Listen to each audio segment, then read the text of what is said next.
அனைவருக்கும் அருமையான வணக்கம். உங்களோட ஒரு சின்ன பதிவு. எங்களுடைய தேசிய முற்போக்கு திராவிட கழகத்தினுடைய துணைத் தலைவர் கேப்டன் அவர்கள் ஈன்றெடுத்த சிங்கக்குட்டிகள் மட்டுமில்லாமல் தன்னை அதிகாரப்பூர்வமாக மனம் முடித்த பெண் சிங்கக்குட்டியினுடைய ஒரு சின்ன பதிவு. இந்த தமிழக மக்கள் நிறைய பேர் தவறாக நினைக்கும் வகையில் நிறைய தேவையில்லாத வீடியோக்களை போட்டு தேசிய முற்போக்கு திராவிட கழகத்தை அழிக்க நினைக்கும் அயோக்கிய கூட்டங்களுக்கான பதிவு இது. நல்லது செஞ்சால் அந்த நாட்டில் பிடிக்காதாடா அவங்களுக்கு? ஏடா லஞ்சம் வாங்கிட்டாங்கிறான், 50 கோடி ரூபாய் வாங்கிட்டு பேசுகிற அப்படிங்கிறாங்க.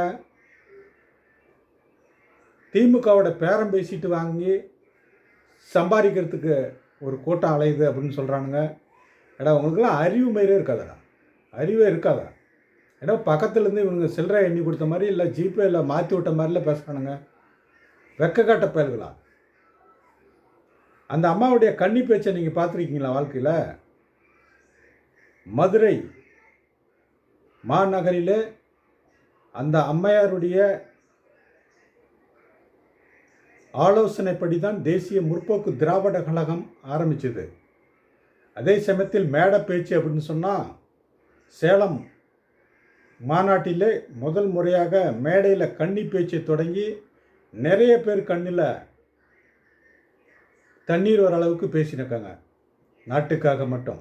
அதே சமயத்தில் இப்போ சட்டப்பேரவையில் முதல் முறையாக கன்னி பேச்சியை தொடங்கிய அந்நியார் அவர்கள் ரத்தன் பண்டின் அப்படின்னு சொல்லிட்டு விஜயோடைய பர்சனல் ஜோசியர் அவருக்கு அரசாங்க பதவி ஏன் கொடுத்தீங்கன்னு கேட்டது தப்பா?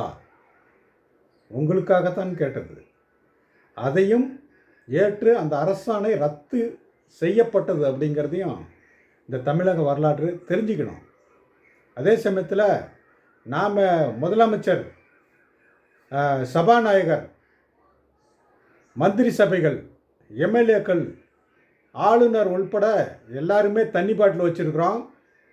ஒரு சாதாரண கேமராமேனுக்கு ஏன் தண்ணி பாட்டில் வைக்கல அப்படின்னு சட்டசபையில் கேப்டன் அவர்கள் எப்படி எல்லாத்துக்குமே டைரக்டர்லேருந்து நடிகர்லேருந்து எல்லாத்துக்குமே ஒரே சாப்பாடுன்னு சொன்னாரோ அதே போல் பாரபட்சம் இல்லாமல் எல்லாத்துக்குமே தண்ணி பாட்டில் கொடுங்க அப்படின்னு சொன்னது தப்பாடா? ஐயோகட்ட பயல்களா? காவிரி நீர் மேலாண்மை பற்றி நம்ம பேசிட்டு இருக்கோம் 50 வருஷமாக. அது எல்லா கட்சியும் சொல்லி தானே சொல்கிறாங்க. அதிமுக இருக்கட்டும், திமுக இருக்கட்டும், காங்கிரஸாக இருக்கட்டும், ஆனால் எந்த லொட்டாக இருக்கட்டும் எல்லாத்துக்கும் சேர்த்து தான் சொன்னாங்க. 50 வருஷமாக பேசிக்கிட்டு தான் இருக்கோம். நாம் இந்த வருஷமாவது முயற்சி பண்ணுவோம் அப்படின்னு சொன்னது உங்களுக்கு கேவலமாக போச்சா? கேவலங்கட்ட பயல்களா?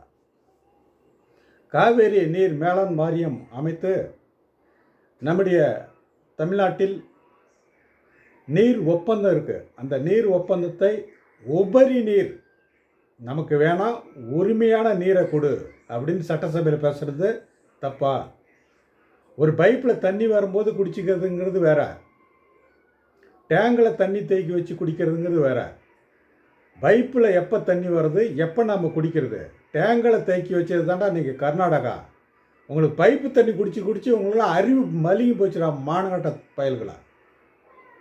எப்போ அவன் தண்ணி பைப்புலேருந்து திறந்து விடுவான், அது வரைக்கும் நம்ம உக்காந்துருக்கிறதுனால பைப்பு ஓட்டையாகி அதாவே தண்ணி வருது அப்படின்னு சொல்கிற புத்தி தான் உங்கள் புத்தி. அப்புறம் எப்படி உங்களை அரசியல் தமிழ்நாடு எப்படி இருக்கும்? நம்மளை பார்த்து கர்நாடகா கேவலமாக தான் திட்டுவான். தமிழக முதல்வரை அங்கே டாராக போட்டு கிழிச்சு எடுக்கிறானுங்க. அதை கேட்குறதுக்கு ஒரு பய வக்கு இல்லை.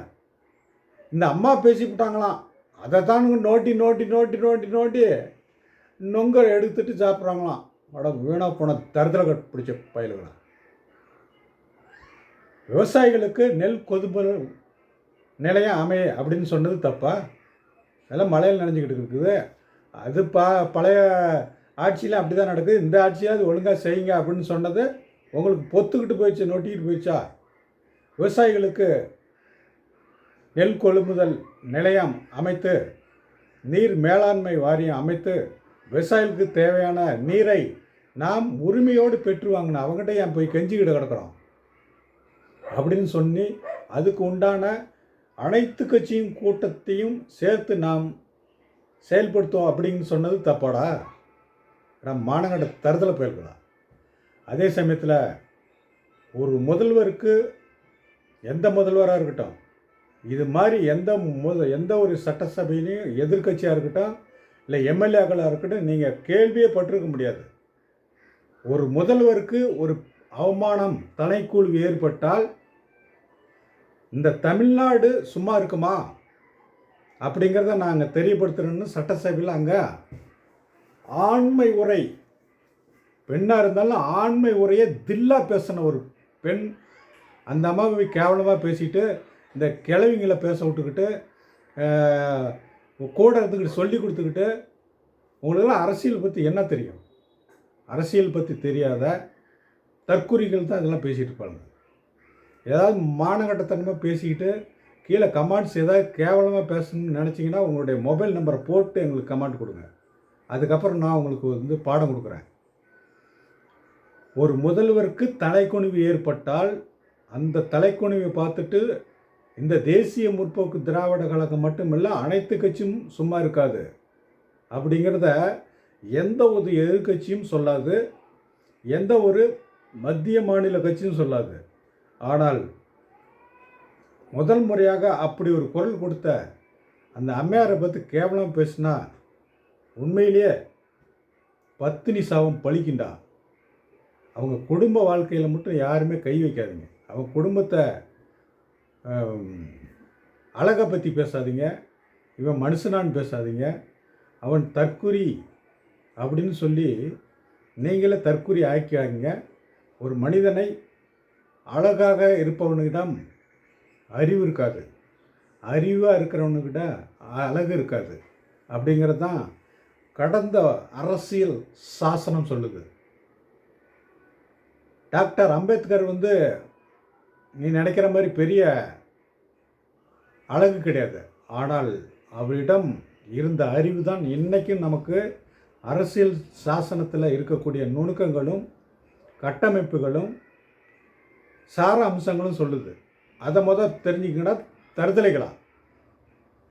காந்தி அவர்கள் பல்லு இருக்காது, அழகு இருக்காது, கண்ணாடி போட்டு கண்ணு தெரியாது, ஒரு சட்டை போட மாட்டான்.